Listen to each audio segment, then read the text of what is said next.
একদম নতুন ধরনের ইউনিক দুর্দান্ত স্বাদের মাছের ডিমের দুটো রেসিপি। মাছের ডিম অনেকেই খেতে চায় না, কারণ মাছের ডিমের একটা আষ্টানি গন্ধ ছাড়ে, কিন্তু আপনারা এইভাবে একবার বানিয়ে দেখুন, খেতে এতটাই টেস্টি হয় যে না খেলে বোঝা যাবে না, একটুও আষ্টানি গন্ধ থাকবে না।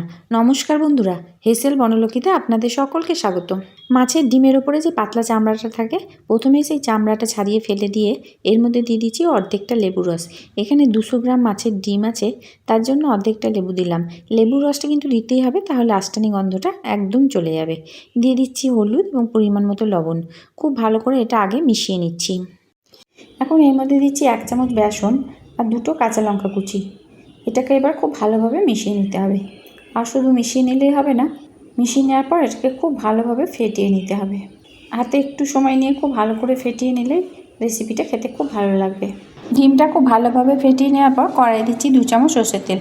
আর তেলটা খুব ভালো করে গরম করে নিয়ে ফেটিয়ে নেওয়া ডিমের অর্ধেকটা তেলের মধ্যে দিয়ে দিচ্ছি। বাকি অর্ধেকটা অন্য একটা রেসিপি করবো বলে রেখে দিচ্ছি। ক্রমাগত এইভাবে নেড়ে ডিমটাকে খুব ভালো করে ভেজে নিতে হবে। তবে গ্যাসের ফ্লেম অবশ্যই লো করে দিতে হবে, না হলে কিন্তু ডিমটা ফেটে গায়ে ছিটে আসতে পারে। সাধারণত হাঁসের ডিম বা মুরগির ডিম যেভাবে ভেজে ডিম ভুজিয়া বানাই, সেভাবে এটাকে ভেজে নিতে হবে। তবে এটা ডিম ভুজিয়া বানাচ্ছি না, এটা দিয়ে আমি অন্য একটা রেসিপি করব। যেমন করে ডিম ভুজিয়া বানানো হয় ঠিক সেইভাবে এইভাবে খুন্তিতে করে চিপে চিপে ছোট ছোট টুকরো করে ডিমটাকে ভেজে নিতে হবে। একটু সময় নিয়ে ডিমটা খুবই ভালোভাবে ভাজতে হবে। যদি কাঁচা থেকে যায় তাহলে রেসিপিটা বানানোর পর কিন্তু আষ্টানি গন্ধ ছাড়বে। তার জন্য ডিমটা খুবই ভালোভাবে ভেজে নিলাম। এখন এই মাছের ডিমের ভুজিয়াটা একটা থালাতে ঢেলে রাখছি, কারণ এটা দিয়ে যে রেসিপিটা বানাবো সেটা গরম গরম খেতে বেশি ভালো লাগে, তাই এটা লাস্টে বানাবো। শেষ পাতে ভাতে খাওয়ার জন্য যে রেসিপিটা সেটা বরং আগে বানিয়ে নিই। তার জন্য কড়াইয়ে দিচ্ছি অল্প পরিমাণ সর্ষের তেল। আর তেলটা গরম হয়ে যাওয়ার পর যে মাছের ডিমটা মেখে রেখেছিলাম সেটাই চামচে করে এক এক করে বড়ার আকারে ছেড়ে দেবো। এখানে মাছের ডিমের বড়া বানিয়ে সেই বড়া দিয়ে আরেকটা দারুণ স্বাদের রেসিপি বানাবো, যেটা শেষ পাতে খেতে দারুণ লাগবে। তবে বড়াগুলো অবশ্যই লো ফ্লেমে ভাজতে হবে। হাই ফ্লেমে ভাজলে ডিমগুলো ফুটতে থাকবে আর চারিদিকে ছিটে আসবে। লো ফ্লেমে বড়াগুলো বেশ উল্টে পাল্টে লালচে করে ভেজে নিতে হবে। কিছুদিন আগে আমি মাছের ডিমের ধোকা বানিয়ে আপনাদের সাথে শেয়ার করেছিলাম, সেই রেসিপিটাও খেতে দুর্দান্ত লাগে। আপনারা যদি বানাতে চান তাহলে সেটা দেখে বানিয়ে নিতে পারেন। সেই মাছের ডিমের ধোকার লিঙ্ক আমি ডেসক্রিপশন বক্সে দিয়ে দেবো, আপনারা সময় করে একটু দেখে নেবেন। সব বড়াগুলো ভাজা হলে তেল কিছুটা কমিয়ে রেখে ওই তেলে দিচ্ছি শুকনো লঙ্কা আর 5 ফোড়ন। ফোড়নটা একটু নেড়ে চেড়ে ভেজে নিয়ে যখন সুন্দর সেন্ট উঠবে তখন এর মধ্যে দিচ্ছি তেঁতুল গোলা জল।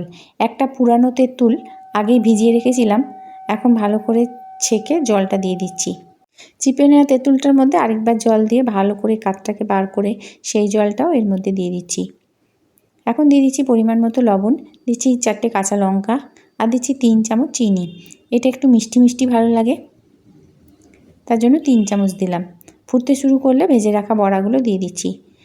এখন ফুটতে শুরু করার পর গ্যাসের ফ্লেমটা কমিয়ে দিতে হবে আর বড়াগুলো 4 থেকে 5 মিনিট ফুটিয়ে নিতে হবে, যাতে তেঁতুলের এই রসটা বড়ার মধ্যে ঢুকে যায়। 5 মিনিট লো ফ্লেমে ফুটিয়ে নেওয়ার পর আমি গ্যাসটা বন্ধ করে দিলাম। এই টকটা ঢেলে রাখছি, কিন্তু এটা এখনও হয়নি। এর মধ্যে একটা স্পেশাল মশলা দিতে হবে, তবে এর টেস্ট আরও বেড়ে যাবে। কড়াই 1/4 চামচ মেথি আমি ড্রাই রোস্ট করে নিচ্ছি। মেথিটা সমানে নেড়ে যেতে হবে, আর মেথিটা যখন ঠিক এইভাবে ফুটতে শুরু করবে তখনই দেখবেন মেথি থেকে একটা সুন্দর সেন্ট উঠছে। তখন এটা ঢেলে রেখে খুব ভালোভাবে গুঁড়ো করে নিতে হবে। আর গুঁড়ো করার পর সেটা টকে ছড়িয়ে দিয়ে খুব ভালোভাবে মিশিয়ে নিলেই টকটা তৈরি হয়ে যাবে।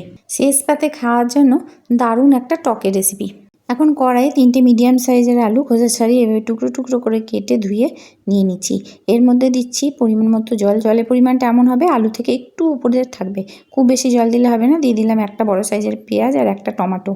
এখন 4টে কাঁচা লঙ্কা ফাটিয়ে দিচ্ছি। যেহেতু এটা আমি মাছের ডিমের বাটি চচ্চড়ি বানাচ্ছি, তাই সব কিছুই কাঁচা দিতে হবে। দিয়ে দিচ্ছি পরিমাণ মতো লবণ, সামান্য হলুদ আর কাঁচা জিরে 1/2 চামচ মতো দিয়ে দিলাম। দিয়ে দিচ্ছি কাঁচা সর্ষের তেল 3 চামচ মতো দিলাম। এখন খুব ভালো করে এটাকে মিশিয়ে নিতে হবে। ঢাকা দিয়ে এটা ফুটতে দিচ্ছি। আর যখন ফুটতে শুরু করবে তখন গ্যাসের ফ্লেম লোতে রেখে এটাকে সেদ্ধ করে নিতে হবে। দেখুন বন্ধুরা, 15 মিনিট পর ফিরে এলাম। 15 মিনিট পর দেখা যাচ্ছে আলুগুলো সেদ্ধ হয়ে গেছে, 80% সেদ্ধ হয়েছে, কিছুটা সেদ্ধ হবে। তাই এখন এর মধ্যে এই ভেজে রাখা ডিমের ভুজিয়া এর মধ্যে দিয়ে দিলাম। খুব ভালো করে মিশিয়ে আবার ঢাকা দিয়ে 5 মিনিটের জন্য সেদ্ধ হতে দিচ্ছি, যতক্ষণ না আলু ডিম সম্পূর্ণভাবে সেদ্ধ হয়ে যায়। দেখুন বন্ধুরা, 5 মিনিট পর আমি একবার ঢাকাটা খুলে দেখাই। এখন জলটা সম্পূর্ণভাবে শুকিয়ে গেছে আর এটা একটু এরকম মাখো মাখো হবে। আর মাখো মাখো করার জন্য খুন্তি দিয়ে এভাবে একটু গলিয়ে দিতে হবে, তাহলেই বেশ থকথকে হবে আর খেতেও খুব ভালো লাগবে। এই রেসিপি দুটোর মধ্যে কোনটা আপনাদের ভালো লাগলো তা অবশ্যই কমেন্ট করে জানাবেন। এটা কিন্তু এখনও হয়নি, কারণ এর মধ্যে শেষবেলাতে দিতে হবে কাঁচা সর্ষের তেল। কাঁচা সর্ষের তেল কিন্তু অবশ্যই দিতে হবে, তাহলে টেস্ট আরও বেড়ে যাবে। এখন এর মধ্যে আমি তাই কাঁচা সর্ষের তেল আর দুটো কাঁচা লঙ্কা চিড়ে দিয়ে দিচ্ছি। গরম ভাতের সাথে খেতে দুর্দান্ত লাগবে, এমনকি গরম গরম রুটির সাথেও ভালো লাগবে। আপনারা প্লিজ কমেন্ট করে জানাবেন মাছের ডিমের বাটি চচ্চড়ি কেউ খেয়েছেন কিনা। যদি না খেয়ে থাকেন তাহলে অবশ্যই একবার খেয়ে দেখবেন, খেতে দুর্দান্ত লাগে। আর রেসিপি ভালো লাগলে একটা লাইক করতে ভুলবেন না যেন, আর একটু বেশি বেশি করে শেয়ার করে দেবেন, যাতে সবাই এই ধরনের রেসিপি বানিয়ে নিতে পারে। আর এই রকম নিত্য নতুন রেসিপি পেতে চ্যানেলটিকে সাবস্ক্রাইব করে আমার সঙ্গে থাকবেন। সমস্ত রেসিপিটি দেখার জন্য হেসেল বনলক্ষ্মীর তরফ থেকে অসংখ্য ধন্যবাদ।